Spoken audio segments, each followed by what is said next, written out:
as the open access agenda has gained ground on many campuses and many institutions as well, librarians often complain that nobody listens, that open access is only within the library communities or in particular sectors of higher education. But our speaker this morning, Professor Bernard Rentier, was able to disprove that university management can listen and ought to listen and should be listening to this important call. In driving the open access agenda, or the open agenda as we call it, because it spans several issues, the leadership of a university is a very critical partner to ensuring the realization of this agenda. And as one of the first rectors to grasp and act upon open access, he then went ahead and founded Enabling Open Scholarship, and is its current president. It's a very strong lobbying and advocacy entity to raise the issue of open access on the agendas of rectors, vice chancellors, and university presidents. And he's going to share his experiences with us this morning as a leader of a university and how it is possible for universities to embrace open access. And over to Professor Bernard Rentier now. David. Well, first of all, thank you very much. I couldn't hear anything before for some reason, but thank you very much for welcoming me today. I wish I would be with you. It would be more efficient in discussing different problems, but of course, the distance being what it is, it's nice to use the technology to be able to communicate at least. And so I was asked to talk about my experience at the University of Liège in terms of open access. Indeed, we have started quite a long time ago. In fact, we started in 2007 with the decision of the university, of which I was the rector at the time. The Board of Administrators decided to implement an institutional repository and green open access. I suppose I don't have to define all this, that you're all familiar with with green open access. And the reason why our repository became famous is because it's the most filled, it's the fullest one on Earth, actually. We have reached over 90% of compliance by the researchers in our university to fill in the repository. And I will try to explain how I managed to get that, and what are, of course, the consequences, and where do we go from here, and what's next, actually. So the experience was based on open science principles. Up to now, we have been taught from the beginning of our school time to keep our research data personal as long as possible, just to complete our own work, and we are not at all used to share research data. We are being asked to publish in journals with a very high impact factor, rather than make publications actually accessible without any constraint, neither financially nor technically. So this is really a big change now with the open science principles. And we have always been used to evaluate research and researchers on the basis of numbers of publications, and nowadays it's more based on compliance with the sharing principles. So we are coming into a much more sharing mentality, and this of course cannot be changed from one day to another. It will take time, and many of us are really working hard now, and especially at the European Commission. We're trying to convince the Commission to support open science principles as much as possible, which is already the case, but we're also supporting the idea that in order to apply open science principles, we need to reward the scientists for this particular spirit of sharing.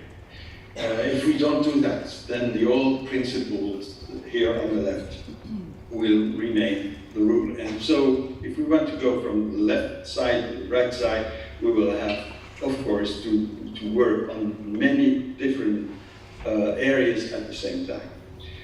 To incentivize researchers to make their publications open, the first thing is that universities have to have an institutional repository. Nowadays, it's no longer a problem. It's very easy to do. And of course, it's not enough just to do that, but it's the first prerequisite. Then the idea is to impose a mandate, and many universities have done that, meaning that there is an obligation of putting any publication made by the researchers on the local repository. This obligation is something which is very much needed at the beginning because of the reluctance of researchers to do an additional job. But then if you make it obligatory, but if you make it also very clear that there will be advantages, then people can be seduced and they can start using the system. That's what we've been doing. But to tell you the truth, at the beginning, I felt very strongly that we had to have a very hard stand on this.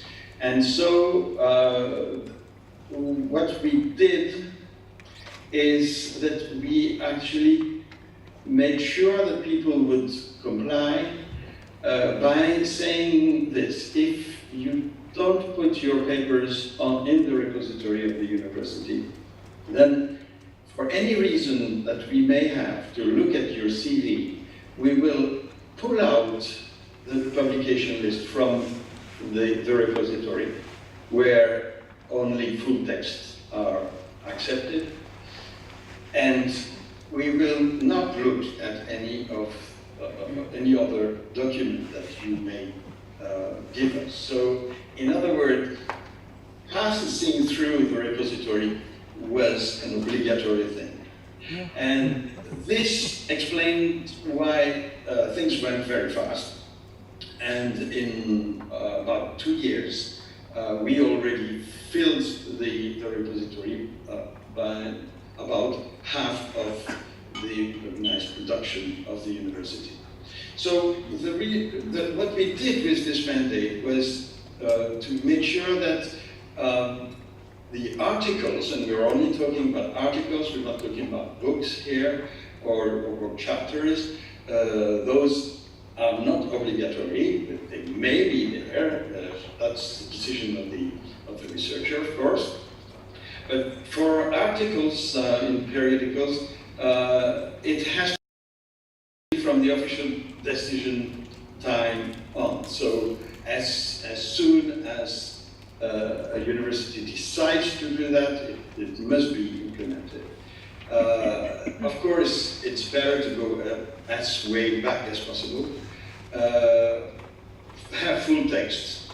Make sure it's in a manuscript form, not a publisher edited form, unless the publisher agrees.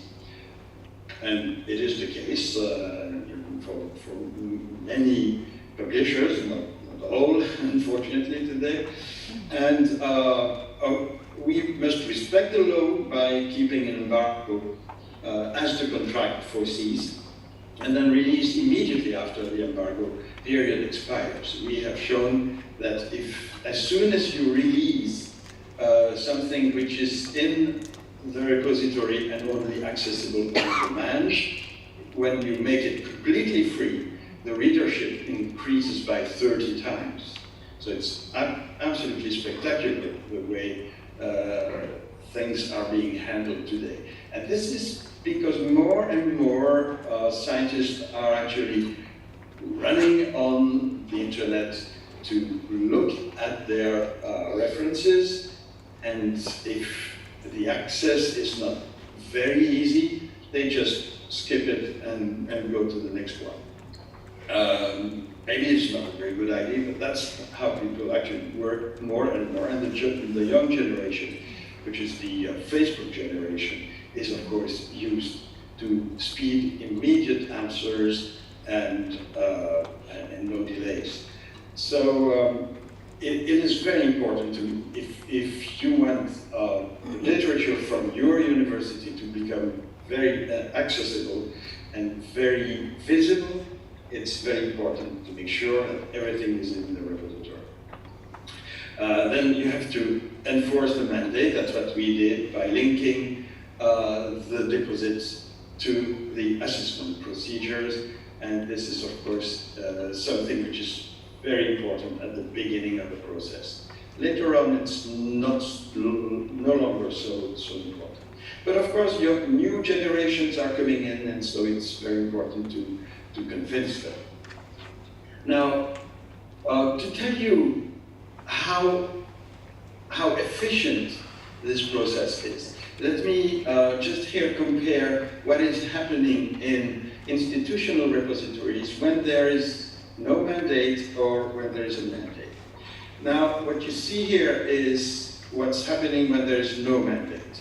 That only 7% here in open access or in restricted access in green, meaning available on demand. And here in yellow, the other 3% here represent metadata only, so it's much less interesting. And then the rest is not deposited. So you can see that the information is available on 10%, but really the material is accessible only in 4% and immediately only in 3%. This is an average on a study that has been done in Europe, in all universities in Europe.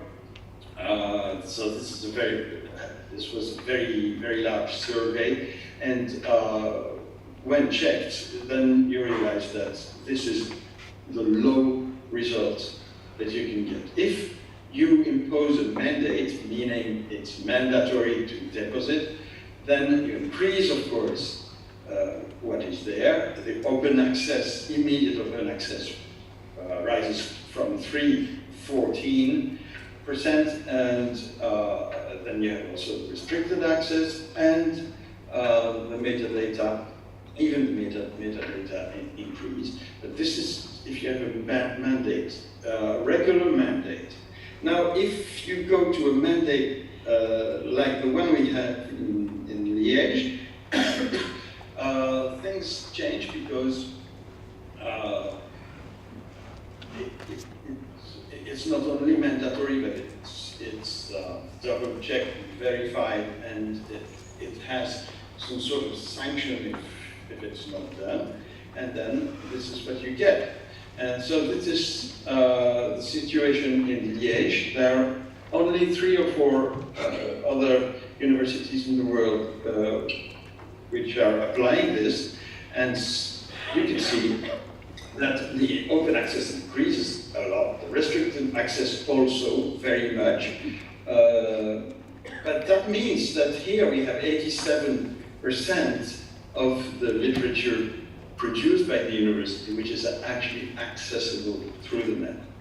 So this is spectacular, and it's really convinced us very early that we were on the right track.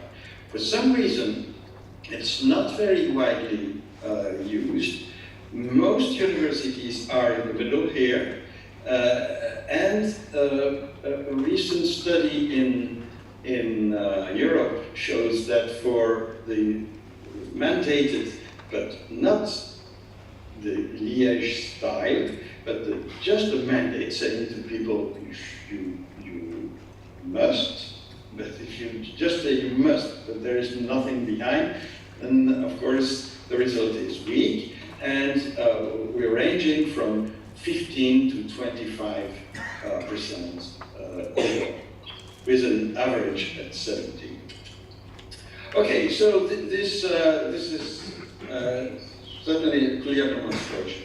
Now, you need to create positive incentives. You have to design gadgets on your repository so that people can have all the statistics, all the information. Where does my paper go? What is it becoming? Why is it good to have all this information? Then you must, at the highest level of the university, personally, I did it myself as rector, you must support officially the visibility. You must absolutely introduce openness in evaluation criteria rather than prestige indicators, and we will talk about the prestige indicators in a minute. And make sure that the researchers are aware that their institutional repository is really giving them visibility, which is something that people are looking after, of course. But of course, if you want to do that, you have to transform the evaluation procedures. Researchers will always try to do what they think is best for their promotion and for getting grants or getting financial support. They will act just as the evaluation committee is asking. So it must be clear that the procedures are changing and how they are changing, and it must always be perfectly transparent for the researchers. The idea is to introduce the concept of openness, the concept of sharing in the evaluation criteria. First of all, selecting quality rather than quantity. This is a very difficult thing.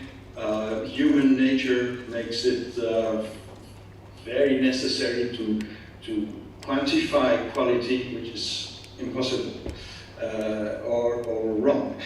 And so, and by the way, the proxies that are being used, such as the impact factor, are terribly false. So we'll come back to that.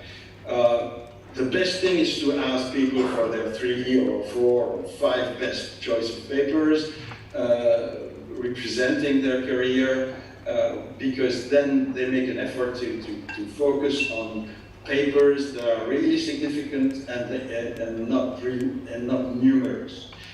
This is the process that will, in the long term, ease the fact that there is an overproduction of publications today. We should publish less and of better quality. This is something that has to be encouraged. And by asking for the best papers, then you're actually selecting for quality and not numbers. It's also important to know what a specific researcher is actually doing in a team. What is his or her participation and her value, and his or her value. The cooperative behavior must be supported, and also any activity that is helping productivity. In some cases, it's being done like that, but not very much yet.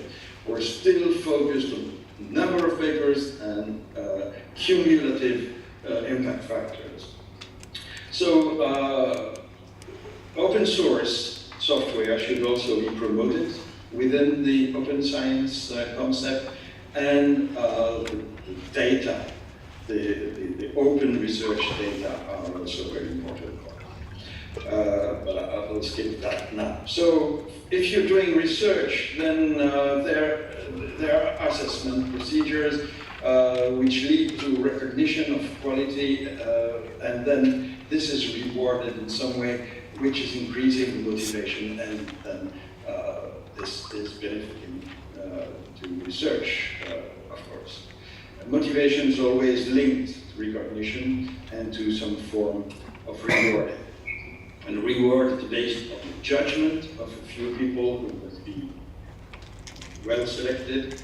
And judgment rests on assessment, and so assessment is a major element which is leading to reward and to motivation. So this should always be kept in mind, but it takes, of course, a big reform of the assessment procedures. Research papers are really what the researcher is producing. It may not be the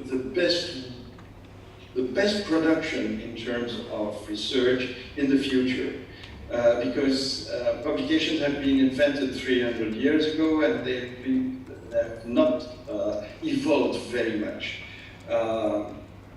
But still, today the publications the research papers are really the core to communicate, of course, discoveries to others, but also they're being used for evaluation, and this is the delicate part.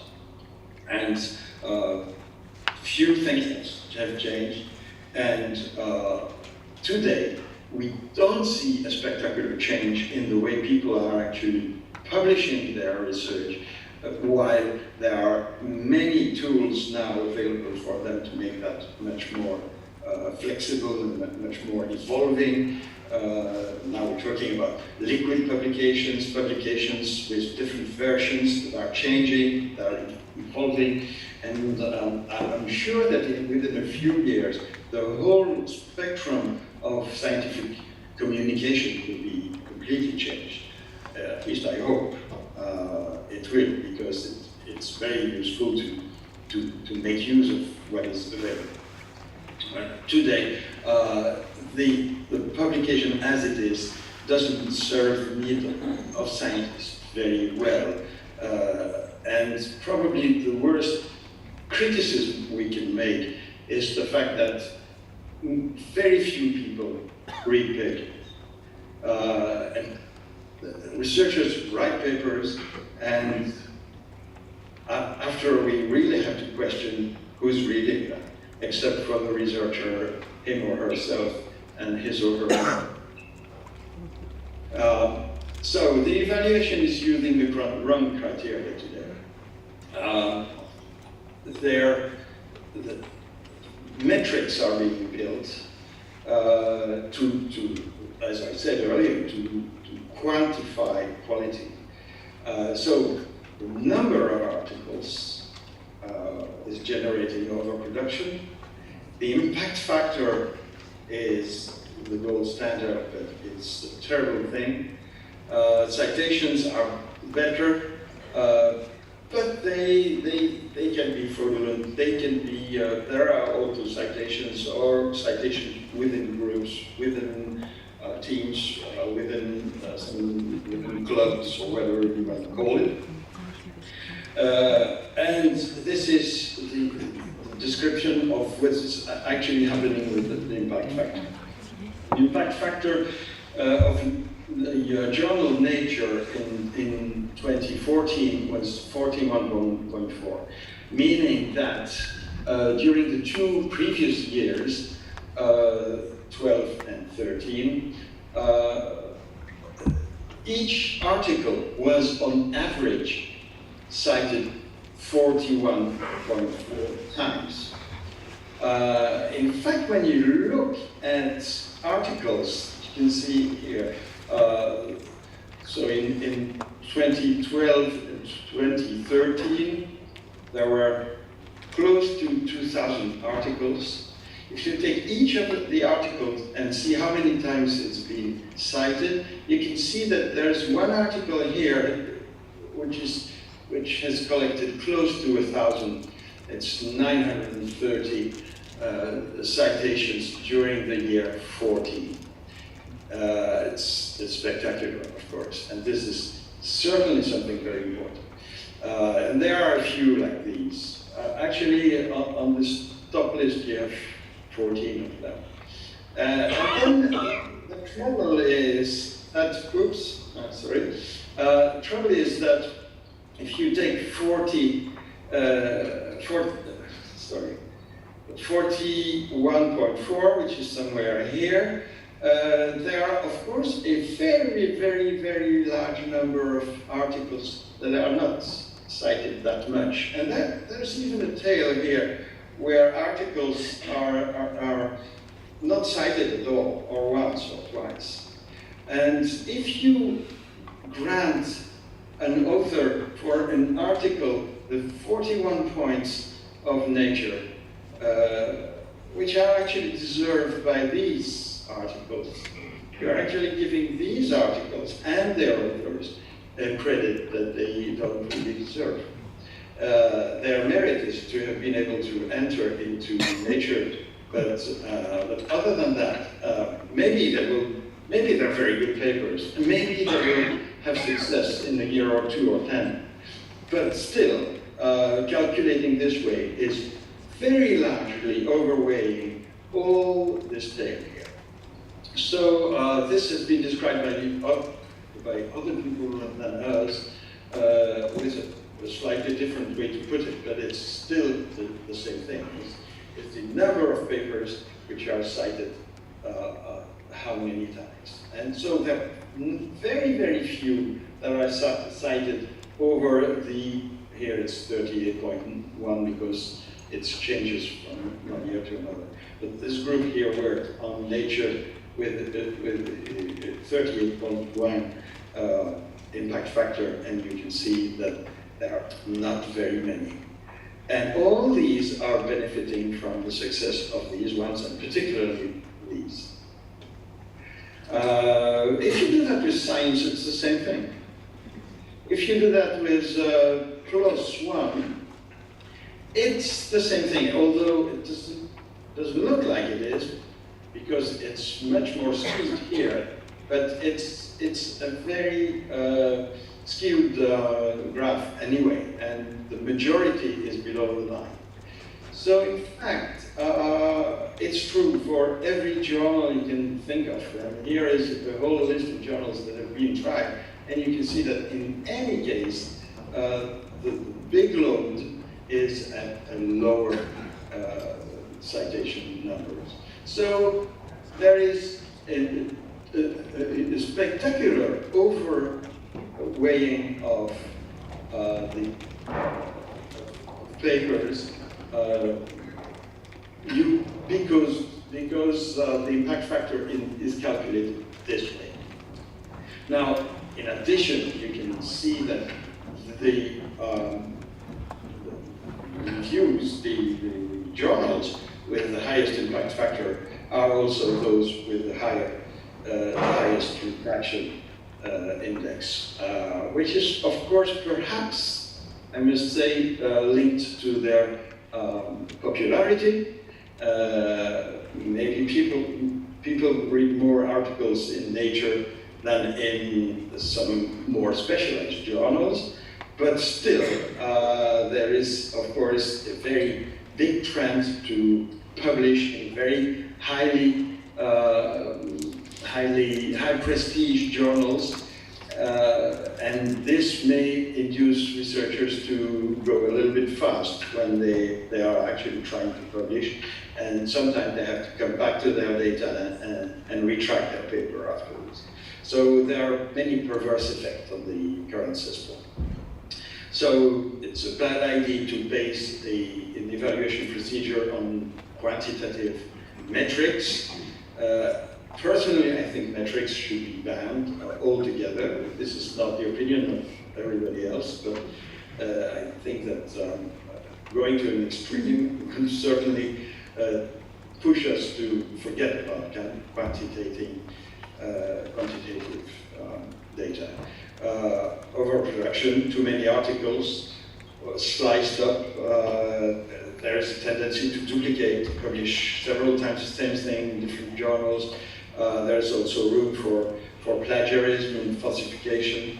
The readership per paper is decreasing. We are now wondering who's reading papers, and the retraction rate is increasing dramatically, maybe because we are more sensitive to looking at it, but still the number of retractions is very spectacular. And there is stress and burnout and career breakup because of the pressure, because of the publish or perish system in which we're still living nowadays. So what should be done? First of all, researchers should decide for themselves whether a paper should be published or not and when it should be published. They should also have the opportunity of publishing on outside the usual publisher control procedure by uploading on preprint platforms. This is done more and more often, and there are many preprint platforms that are becoming available now on the model of archive. But now you have bioarchive, you have social science archive. So it's really moving ahead, and it's very interesting because then people put their papers on these platforms, and everybody can look at them. And the peer review is spontaneous, it's open, and then you're really into a discussion, which is something you would do at a congress, for instance, or at any conference where people can actually interact. And then everybody should endorse the adoption of preprints, especially the funders and the real stakeholders of research. Now, and in the end, I should say that there are a few principles that have to be developed. Other criteria than publication numbers, open access, open data, the way that people are actually exchanging material, the time devoted to training, participation in collective duties, and any other mission of general interest should be supported and rewarded. So we have to be cautious, of course, because this has to be global. If you start doing that in one single university, then you may harm your own scholars when they are in international competition, of course. And what can we do until this becomes very widespread? We should prepare mentalities for sharing. Favor, of course, green open access, because that has very limited cost and it's extremely efficient. So we have to move in that direction, and I think this is probably the challenge for the next few years. Thank you very much for your attention.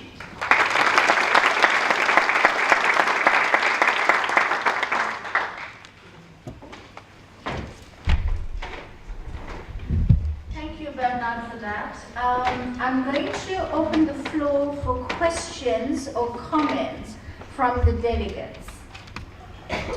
Are there any questions or comments? I know many of you may be thinking, but where do we fit in as librarians? Because this sounds very much like the issues that the research office needs to take up, or the DVC research needs to take up. Ina? Can I ask librarians? Bernard, we have a question for you. Yes. Hello Bernard, my name is Ina Smith from the Academy of Sciences of Africa. I would like to know from your viewpoint, how does green repositories contribute to the negotiation? We would like to negotiate with publishers in bringing down the costs associated with publishing. Isn't it against what we're trying to accomplish in terms of making it more affordable, continuing to follow and encourage the green route to open access?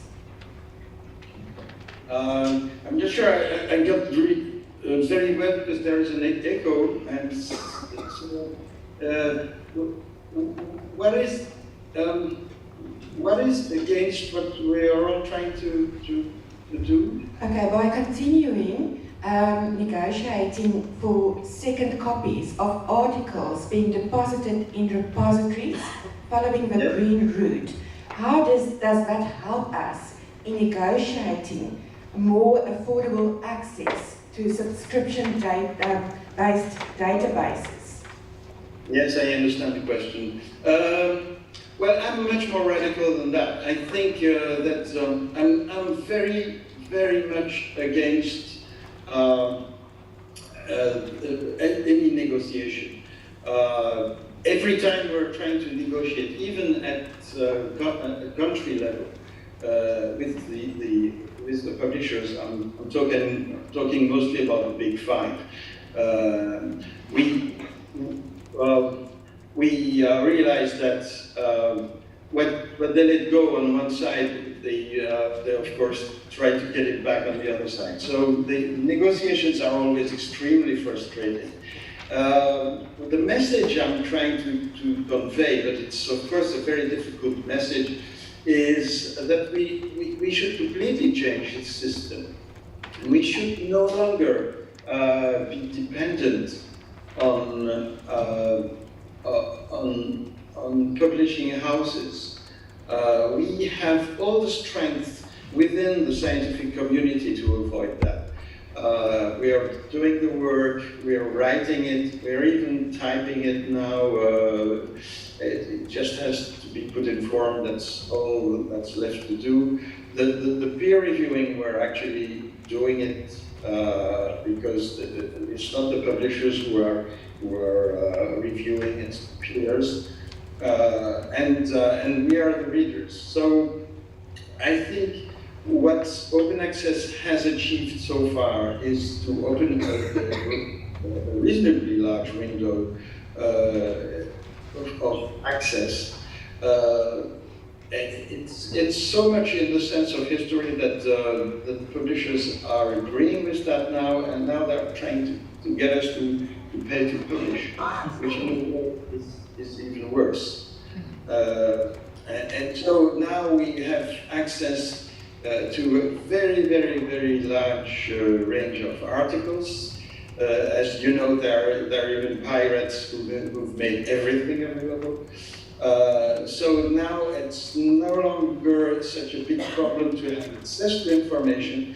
Now the problem will become to have access to publishing. And so I think we're trapped in whatever proposal that the publishers are making to us. Any proposal is going to make sure that the benefit for the publisher will be the same. So I think we have to get rid of that. We have to take our independence. We must be fully independent from any third party, and we should communicate the way we are now able to do with the tools that we have at hand. But of course, it's very idealistic, I understand that. If every university would make available their publications, every single one on the planet, if everybody was doing exactly the same thing we're doing in Liège, this would, of course, dismantle the system. And so as long as it's not more generalized, then there are still pockets that are very well protected behind a paywall. So that's it. That's all I can say about negotiation with publishers. We'll lose in any configuration. The name is Eve Gray from the Intellectual Property Unit at University of Cape Town. About a year ago, you said what you were saying now, that you thought we had a Stockholm syndrome with the big publishers, that we were giving in too much to them, that we're being exploited. My question to you is, we have remarked, or I've remarked, a very rapid increase in the involvement by the big five in publishing in Africa. We used to be completely off their radar, and now suddenly publishing by the big publishers is growing here. Could you help us interpret that? Because I agree with you that we have to try to get rid of this dependence and rather take over ourselves. And the secondary question is a collaborative open environment. How much would that help us? Open data, open science, open publishing. In other words, moving away from the old journal model. How much would that help us escape the trap we're in with commercial journals and impact factors? Because it must be simultaneous, it must be everywhere, and as you know, the publishers are always trying to discuss and negotiate separately. Their golden times was when they could negotiate separately with each university on the planet. Today, they have to deal with consortia within a particular country. Even in Europe, they're still working on different countries, making deals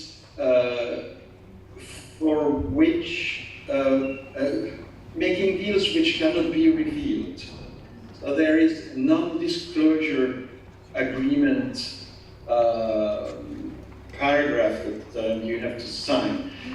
So when Germany is striking a deal with Elsevier, Germany is not supposed to tell what the deal was to France or Belgium or the Netherlands or wherever. So I think this is absolutely unacceptable. And it is being reached a little bit. The French and the Dutch have revealed their deals. But you know, when a country like France is spending, I think it's 70 million euros on a deal with a single publisher, and they are happy when they can have a when they can waive the 3% increase that was asked them in the first place. They are still spending the same amount of money, and it's a huge amount of money, while the whole thing could cost nothing. And so it's really strange. But it's linked to the prestige. It's linked to the fact that the researchers want to buy the periodicals and the most prestigious ones. So I think this whole adventure is really something very difficult, as we thought at the beginning with open access. Now open access is not widely open, but it's about half open.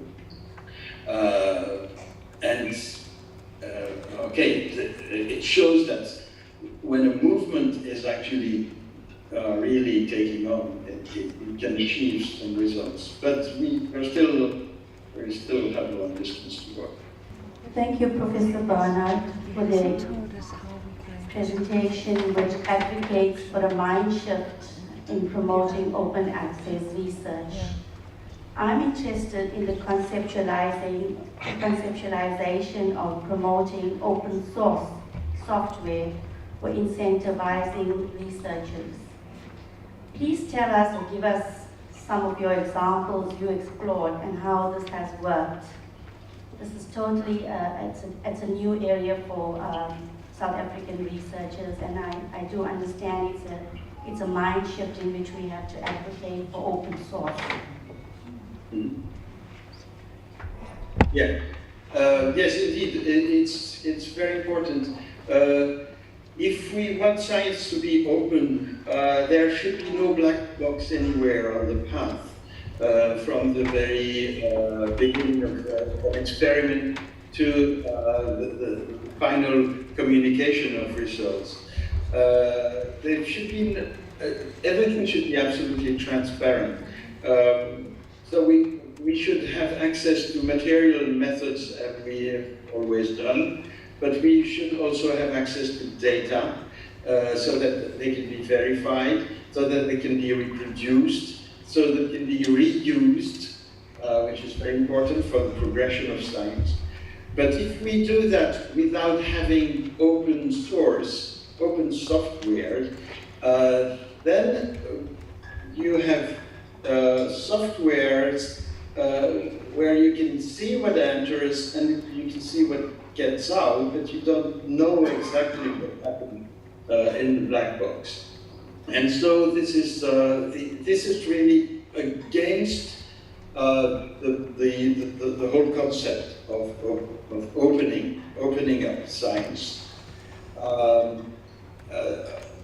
The black boxes, of course, are being made by companies which want to make profit on these boxes. Today, there is nothing really justifying this, because there are open source softwares of all kinds and being made and worked on by universities all over the world. And sharing these open source softwares would, of course, open up completely the field and make sure that from the beginning to the end, the scientific procedure would be completely transparent. And so this is something that we think is very important. Of course, this is not a fight against Microsoft or whatever else is making software.